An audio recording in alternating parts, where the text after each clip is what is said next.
iki ni igisebe. Iki gisebe ukimaranye igihe kingana iki ubu? Umaranye igihe kingana iki? Imyaka ine. Cyari kinini cyane intwara cyahera. Cyari kinini kare. Ubu cyashikize. Yose yari nko gutu n'amagufa garaboneka. Yose ni nkovu.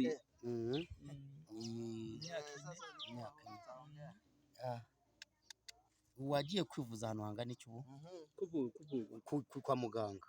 Kwa muganga ndagiye uriya Gasuru. Ndagiye kuvugwa Gasuru. Gasuru ni mu bitaro muri Tanzania nyine. Muri Tanzania. Bararaba. Babo kugenda rero nko kwasa duti. Ndiko cyari kugurwa kuguza mukuguru. Becha barapima pressure basanga ni pressure. Paralyze. Paralyze. Kuko ndafashwe 2014. 2014. Ubwo ni imyaka 8, imyaka 9. Imyaka 9. Yego. Ya. Kandi ndashira ku dawa, bashira ku ibintu kibaboye, benda bashira ko. Wenze ngaha mwarimu yacahindu dawa, nzanire dashira ku dawa. Nashira ku dawa ni imiti haryo ubwo? Dawa ni imiti. Yego. Ku imiti zanampamira ku imiti. Yego. Basi. Nyihanganira reke ngambike Tanzania cyangwa nyihanganira.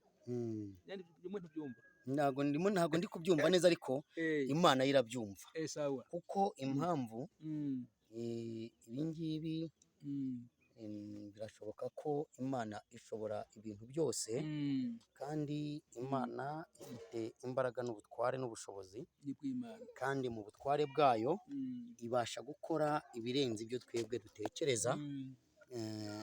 Noneho ubu se ugira simu?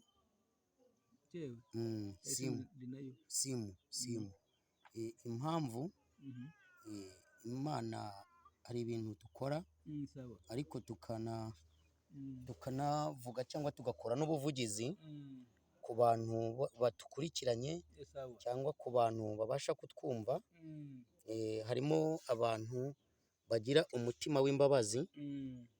Muri uko kugira umutima w'imbabazi rero akaba n'uwavuga ati reka tube twamufasha haboneke ubutabazi.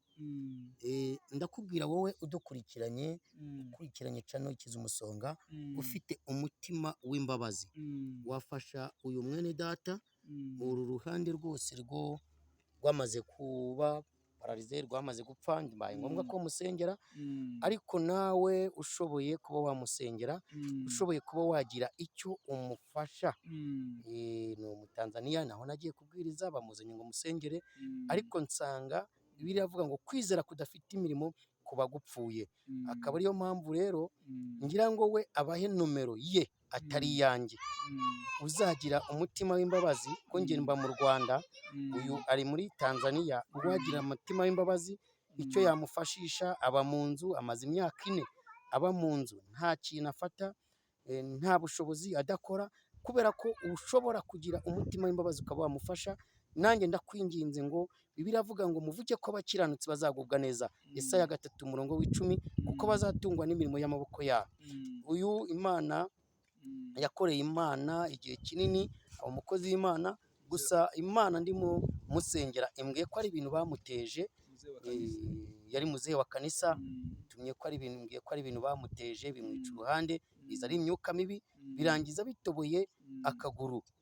Rero kuko nawe ugira umutima w'imbabazi, ugira umutima w'urukundo, ugira umutima wo gufasha, nawe bwawe wamufasha, Imana ikaguha umugisha.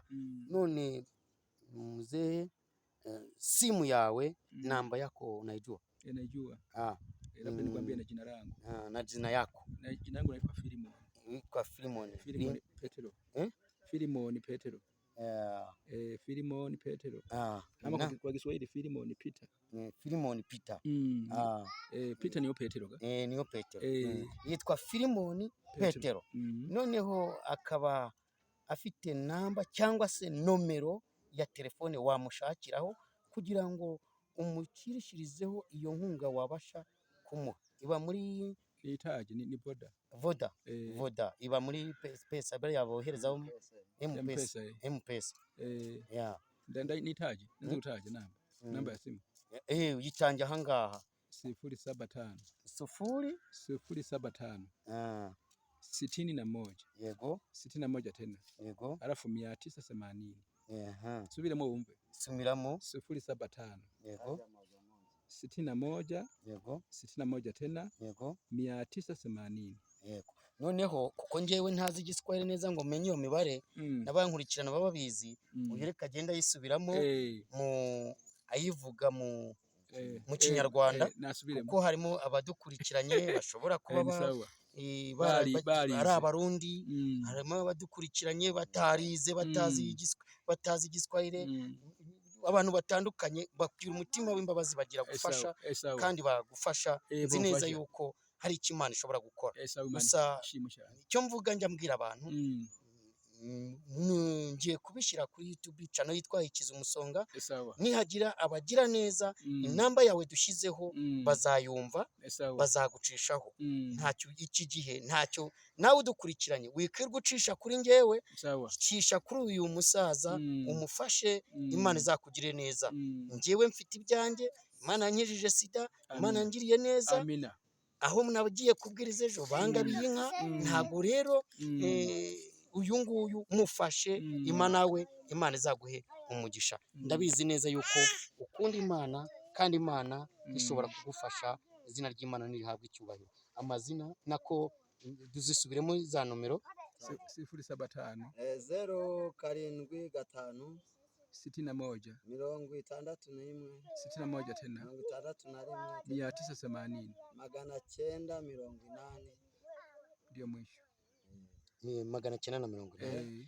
Imana y'amahoro 07 5 5 61 tena 981 980 Imana y'amahoro ibaho umugisha. Ndagira ngo nshuti yanjye, niba ugira umutima ni umutima utabara, dore urebe uru ruhande rwose rwarapfuye. Iki ni igisebe kandi agize ubufasha, Imana yamushyigikira. Nawe umufashije, Imana y'amahoro yaguha umugisha. Arwaye imyaka 9 yose yarashize.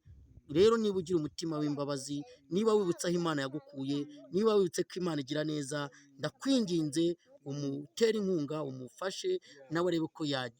Niyo atabona uko yivuza ariko abona ibyo kurya, Imana y'amahoro iguhe umugisha. Ndakwinginze rero udukurikiranye aribwo bwa mbere, kora share wohereze bagenzi bawe kandi ukore komanteri. Ikindi kigeretse kuri ibyo, wibuke gukora subscribe kugira ngo ibiganiro byacu bizajye bikugeraho buri munsi 5 kuri 5. Wewe wamaze kuyikora, Imana iguha umugisha. Wowe utarayikora nawe, Imana iguha umugisha. Aha ngaha turi ni mu gihugu cya Tanzania, aho bita hano bahita ngo iki, aho bita Rusahunga mu karere ka Biharamuro. Ubwo urumva rero Imana y'amahoro iduhane umugisha. Mwari kumwe na Kiza Umusonga. Imana yakije sida, Imana ibaha umugisha. Murakoze.